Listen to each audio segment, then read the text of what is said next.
Right,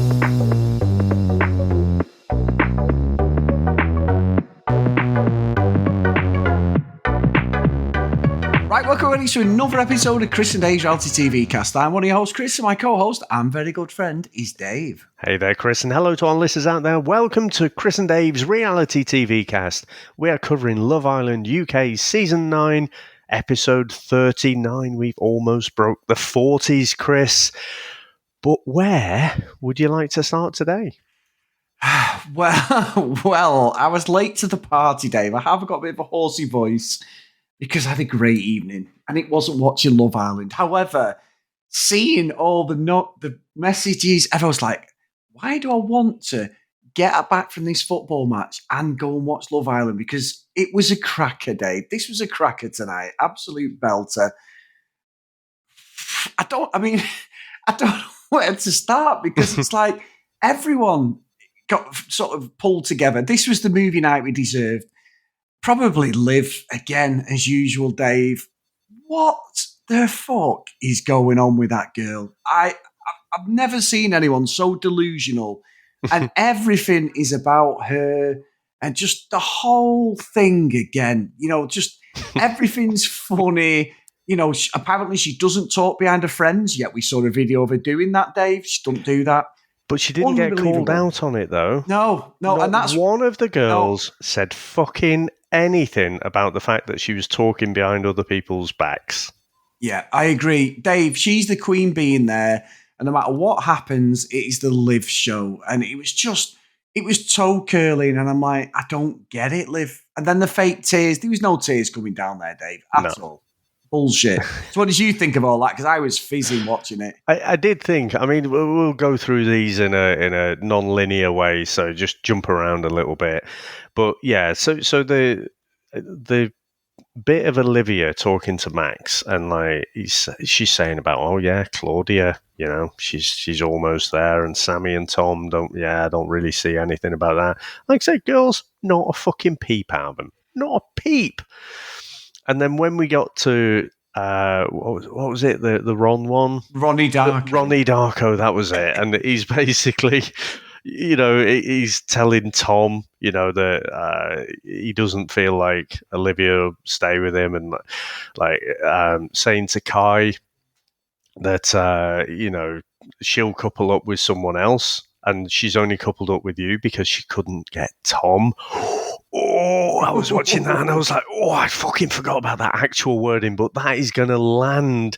And so I thought that was fucking brilliant. But what I'd say is, and we'll come back to the others in a bit, I'm sure, but when the girls had their little huddle to discuss things, you know, they discuss one thing, and then Olivia, like you say, she is Queen Bee. Everyone else is subservient to her because she's like, well, can we speak about the real issue, Ron? You know, the elephant in the room. Yeah, the elephant in the room. She was saying that basically all of you other girls, what you're talking about is small fry. The big issue was when Ron was calling me out, wasn't it? And all the girls were like, yeah, it is Olivia. Yeah, whatever you say, Olivia. Fucking hell, grow a backbone, some of you. And honestly, Chris, you could almost repeat what I said yesterday and just insert it in here, because this group of girls, fucking terrible.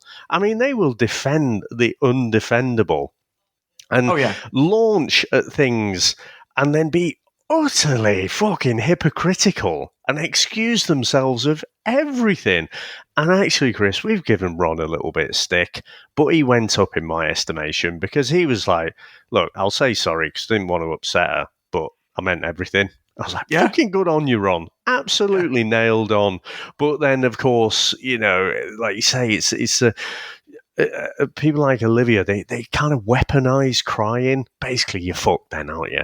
You know, if the girl starts crying, you're fucked. You're the baddie. Doesn't matter what actually happened. It doesn't matter that they're manipulating that.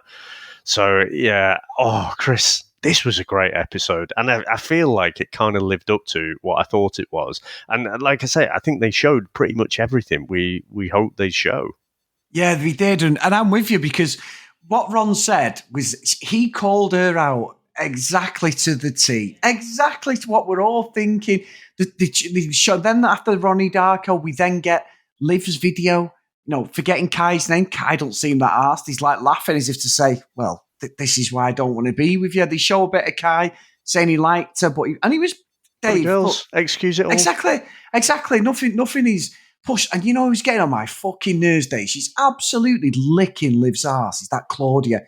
Yeah, you're the most beautiful girl in the world. You can get anyone. Off. You can. Yeah, you can get anyone. No, well, Claudia, no, I beg to differ because we've seen it plenty of times that she can't. Exactly. It's like, Claudia, fuck off, you try hard, but what the best was, she had her arm round to console her with them fake fucking crocodile tears, and then fucking Liv slagged Claudia off, and she sat right near with her arm round, and I was like, ooh, you're not saying anything now, eh? But I tell you, the bit that got me was they showed Maxwell. I mean, they were dragging the dregs here. I mean, I want to talk about Shaq as well, but Maxwell's video was nothing. He was just saying, I'm open, I'm with her. It'll take something big for us to do it. And you just knew. You fucking knew she was going to say something. Yeah. And some of the girls had to shut up. She went, I'm not happy about that. I'm like, what are you not happy? And then the next day, she's like, well, I'm going to have a word with Max. It's like, shut up, for fuck's sake. How much screen time do you need? And she thinks she's the main character in this show and that she's loved by everyone. And everyone thinks she's a bell end. Yeah, I mean, she is. She's going to get a shock when she comes outside because everyone is kissing her ass in there. And, everyone is dancing to her tune. Like you say, it was funny because, Claudia was sat next to her literally when they're showing Olivia slagging her off. Yeah. but again, there's no fucking comeback. Claudia's like, where they're the dicks. The boys are the dicks. It's like, where do you fucking get off? And I have to say, normally she's got a case. And I'm sure we're going to come to Tom and Will's videos, I'm sure. But, mostly, like what Max said was absolutely fuck all, blown out of proportion. But Chris, you've just mentioned his name there, Shaq. Shaq got offered a cup of tea. How fucking dare he? And he was a bit smiley, he was flirting back a bit. What a fucking see you next Tuesday. I couldn't believe it. Obviously, I'm taking the piss there. It was fucking nothing. And then all of the girls, obviously front-led by Tanya, are like, well, you didn't tell us that, did you? Tell you what? Fucking what? Did he have to tell you that he was talking to other human beings after what we saw yesterday? Honestly, Chris, I was going fucking nuts.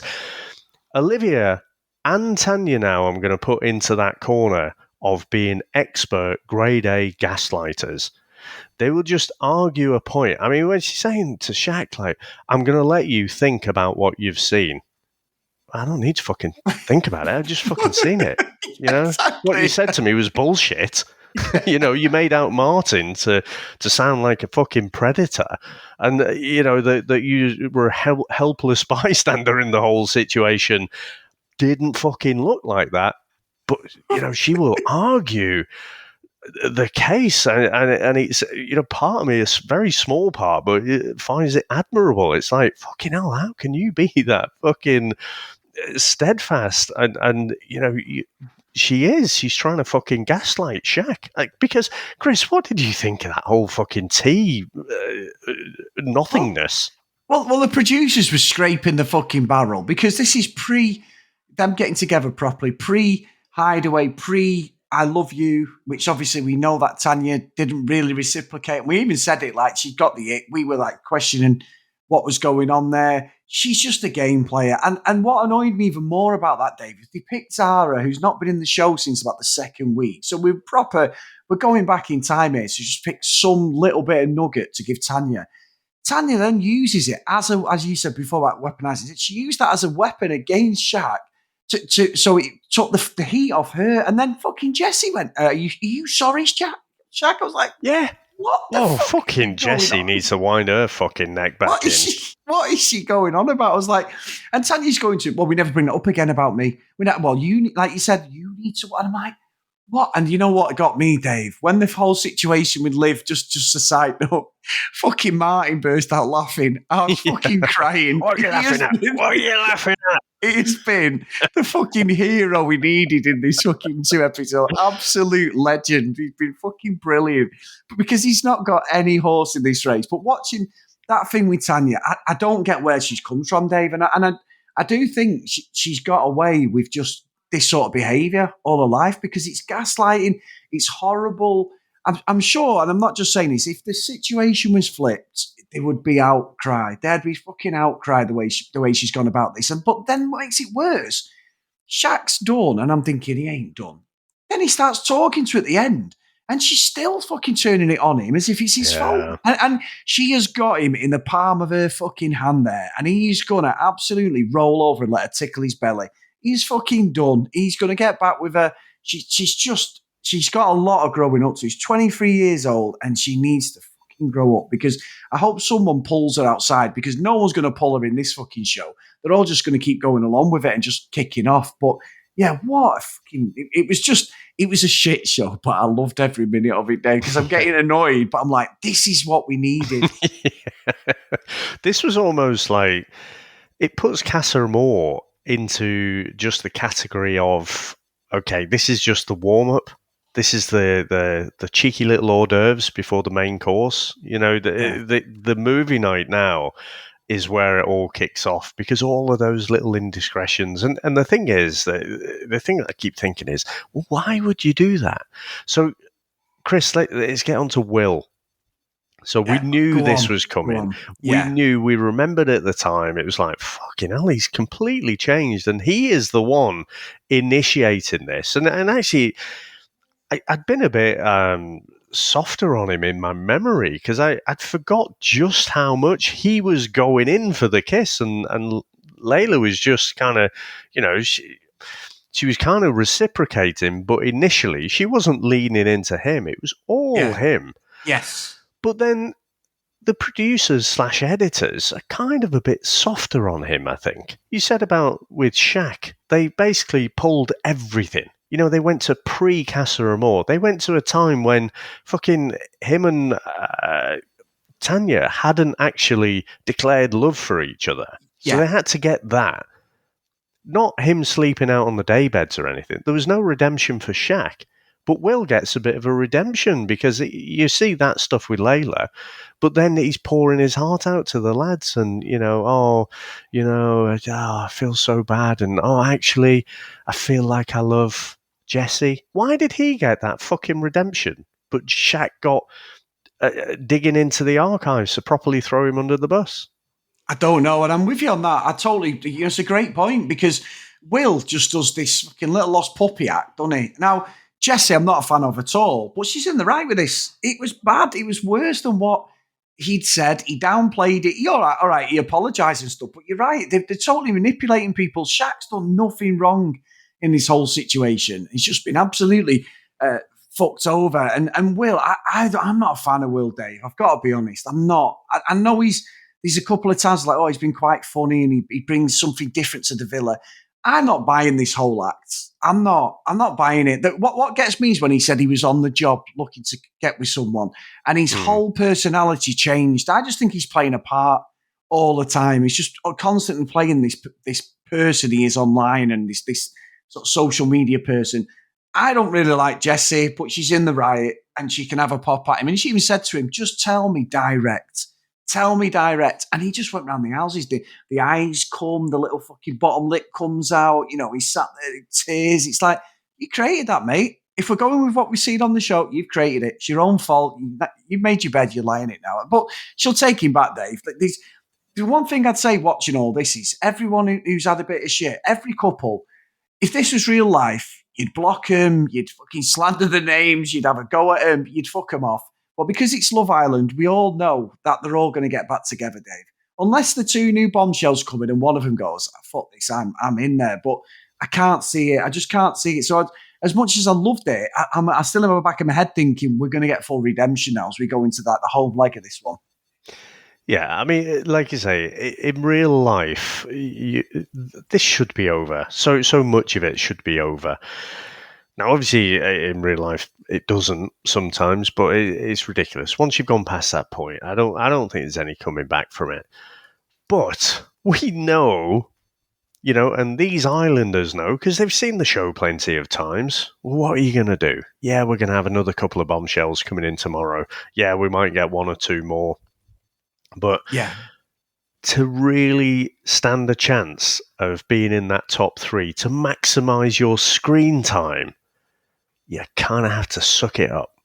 Yeah. And even when you get out, you get out of the villa and then you're doing press tours and everything, you're really spending that time as a couple. So I think, there's even after the show's finished, there's an incentive for them to stay together for a little while longer, and really wring the neck out of it until we get the announcement that, we've gone our separate ways or what have you. So I think that they're all going to have to make that decision. And we cling to this idea. We cling to the romance, don't we, Chris? That this, deep down, I know we sound cynical, but that is deep down because we want it to be true. But, the reality is they're a couple of weeks away now, aren't they? And so they kind of have to make something up that's entertaining, something plausible, like writing a shit poem, maybe. Oh yeah, love is in the air and what have you. So, it's just utter fucking nonsense. But I'd say, Chris, I quite like Jessie. Liked past tense, but in this movie night, she's done my fucking head in. And I mean, leading up to that, I was saying, look, she's made the choice to bring Will back, but then she's keeping this shit over him. You can't have it both ways. You need to either forgive and move on or not. Yeah. But again, probably for the show, she's deciding to string it out there. Chris, I thought her fucking little speech there about, what goes on in Casa stays in Casa. I thought if Will or someone else, if Ron or someone had have said that, he'd have been fucking hung out to dry. Yeah. Now, because Will's was worse, he's saying, oh, yeah, it's not that bad. Fucking Sammy pops up from nowhere and he's like, she fucking did nothing wrong. Proper like she's on EastEnders or something. Get out of my pub. I was like, fucking hell. Wait. She proper launched for him. And again, I thought the dynamics were really interesting. I felt like the boys were shouted into like just being quiet in the corner. And again, everything the boys did was amplified. And everything the girls did, well, yeah, it's okay, innit? Well, don't forget, Dave, Claudius said the strong women, they stick together. Now, usually, I'd be agreeing in the context of Love Island, but I've only got Sanam and Lana, to be fair, who've come out of this unscathed, and they've been really nice, not got involved in anything. And the others are just like, the guys are usually the ones. So it's quite interesting dynamic, this. And look, we need to talk about Tom. He doesn't get off scot-free at all. He's an absolute bellend. But the dynamic of this is different. It's almost like the girls have flipped roles and they're being doing the guys' role this year. So great, this last week or so, great dynamic, something different for us to talk about finally. And it's finally got going. But yeah, it's really interesting the way this is perceived and what's going on in the actual villa to what we're seeing on the show. And it's not an edit. It's not a Frankenstein's edit to make them look bad. It's just happening there and then, and everyone online is not a split where it's like all the guys are singing. There's a lot of ladies online and a lot of our followers who email us on Discord, Facebook, they're saying like, wow, what is going on? But I've got to talk about Tom Dave because he seems to get under the radar, right? I am sick to death of this fucker. He does this sort of I'm not talking act, looks with the puppy dog eyes. He got rumbled. He got fucking rumbled. And he's trying again to fucking talk his way out of it. The only thing I'd say is Sammy's dialogue pretty much straight away was like, oh, it's so frustrating. I really like you. And I thought, oh, she's going to forgive him here. She's going to forgive him again. He's a prick, Dave. And he is the typical guy we have in Love Island who treats the women with no respect and just sees it as a fucking holiday. And he's done it so many times now to different girls in there. And it's obviously something he's done all his life, and he'll do this forever because he just doesn't think he's done anything wrong. And he obviously gets away with it because of his looks or whatever. He just sits there dead quiet. And it's like, I've got away with that one again. So I think he's an absolute bellend, and he's going well under the radar for what he's done in the Villa. I did want to cover Tom because he splits opinion, doesn't it? And I think it's because he approaches things in quite an unoffensive way, like a non-confrontational way. It's like, no, I don't want drama, me. But he's usually in the thick of it, causing it. Yeah. Like you say, he gives the big puppy dog eyes. It's like, he was banged to rights. But Chris, like you say, he's done this several times before, so it's just with form, and we'd obviously seen it. Again, he was economical with the truth about what actually happened. But again, my memory had kind of forgiven him almost a little bit. But when they showed it, it's like, fucking hell. I mean, that was worse than what any of the other blokes had done. I think probably worse than like anything. I mean, we saw Tanya with Martin. I think Tom's was worse than that. Yeah. It was more close. It was more intimate. It was the same shit, wasn't it? Oh, I think I'd like to kiss you outside a challenge. It was all of that stuff. But Chris, I almost have to respect the fact that he rolled out the Days of Our Lives amnesia trick. Yeah. Right? Because he forgot it. I'd forgotten all about that. Wow. You brought out the amnesia trick. I couldn't believe it. And fucking Sammy buys it. He's like, oh yeah, I thought movie night, I'll be sweet here, I'll be sound.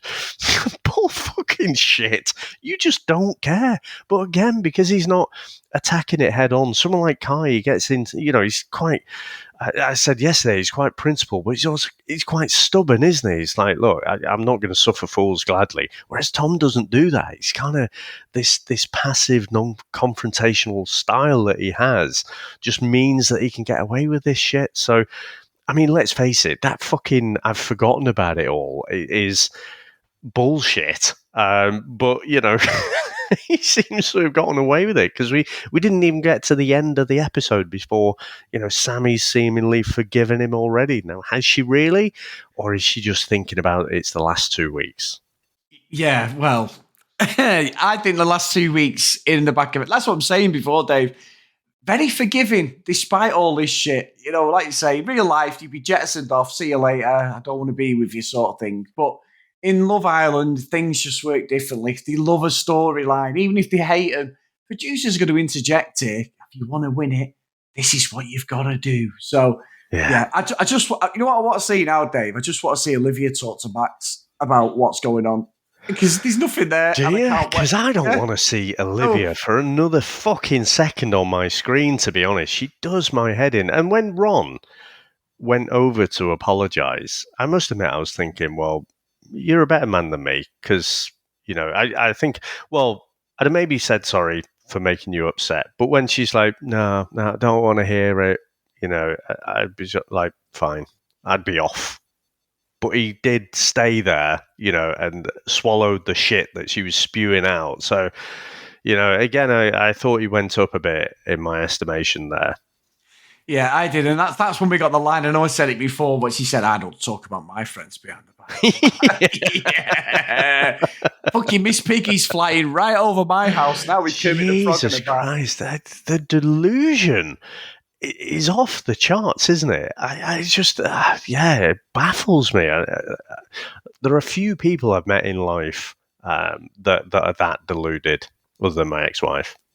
let's not go down that route. Even I'm cutting that one off, Dave. Yeah. But anyway, just before we go, big thank you to everyone. We hit 500 followers on Facebook as well overnight, so thank you so much for everyone who joined over there. So great stuff. So so massive thanks there again, guys. Your support has been amazing. We've got to get to 1,000 now, Dave, haven't we? Yeah. Not with another fucking Love Island, though. Well, anyway, no, I'm joking. If you want to email us, cdrealitycast@gmail.com. We both would be interested on that whole movie night. What you saw, what you thought. Did you agree, disagree with us? Send it in, guys. We love the emails. We love reading them out. If you want to follow us on social media @CDRealityCast, please get over to Patreon, patreon.com/CDRealityCast. So today's roll call of honor is Helen, Alex, Macy, Nicola, Schmave, Emma, Fiona, Cassie, Megan, Kate, Maggie, Kristen, Zoe, Gillian, Keith, Helen, Brianna, Chloe, Noreen, Joanna, Libby, Katie, Dee Dee, Priscilla, Susan, Hennessy, Tracy, Lauren, Lucky Luna Green, and Ken Gustafson. So thank you so much, guys. That list is amazing. Thank you. Honestly, it's so good. Awesome. Well, thank you very much, sir. Let's see, we've got a couple of bombshells coming in. Who are they going to go for? And then hopefully we've got some kind of bloody vote coming up, Chris, because I can't wait to see the results of that one. But thanks to everyone out there for listening. Thanks to all our supporters, and we'll speak to you next time. Bye.